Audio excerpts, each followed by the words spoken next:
অন্যদিকে জমি জটে আটকে থাকা রেল প্রকল্পের কাজ শুরু। 61টি রেলওয়ে প্রকল্পের কাজ শুরু।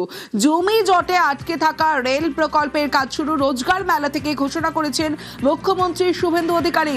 দমদম জোকা মেট্রো রুটের সমস্যার সমাধান পালা বদলের পর চিংড়িহাটায় কাজ দ্রুত গতিতে। বিগত সরকারের আমলের জমি জট কেটে কাজ শুরু।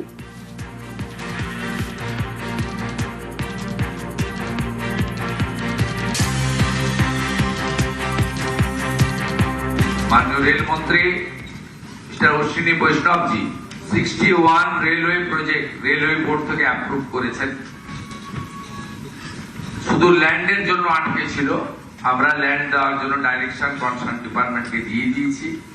61টা নতুন rail project including Hili maximum হয়ে গেছে, আর একটু বাকি রয়েছে, ইনক্লুডিং মাই নন্দীগ্রাম অলসো।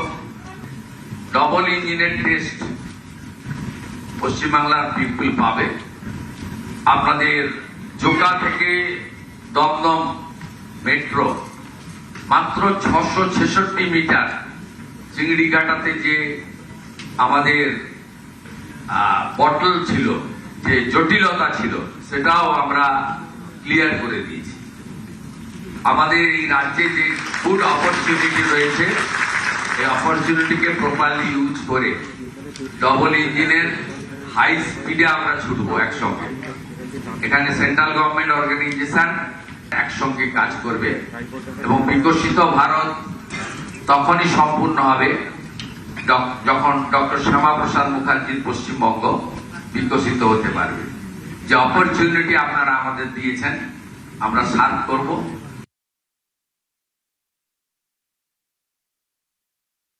গোটা পশ্চিমবঙ্গে 61খানা প্রকল্প জমি জটে আটকে ছিল। মাননীয় মুখ্যমন্ত্রী শুভেন্দু অধিকারী বলেছেন তার বক্তব্যে, এই সমস্ত প্রকল্পে যে সমস্ত বাধা বিঘ্ন ছিল, বিশেষ করে জমি জট ছিল, সেগুলোকে সলভ করার জন্য অলরেডি নির্দেশ দিয়েছেন। চিফ সেক্রেটারির সাথে আমাদের জিএম ইস্টার্ন রেলওয়ে তার মিটিং হয়েছে। চিংড়িঘাটার মাত্র 600 মিটারের সমস্যা হোক বা কোথাও 10 কিলোমিটারের সমস্যা হোক, জমি জট, সমস্ত জমি জট আগামী দিনে মিটে যাবে। পশ্চিমবঙ্গে এই ডবল ইঞ্জিন সরকারের সুবিধে আমরা অলরেডি পেতে শুরু করেছি।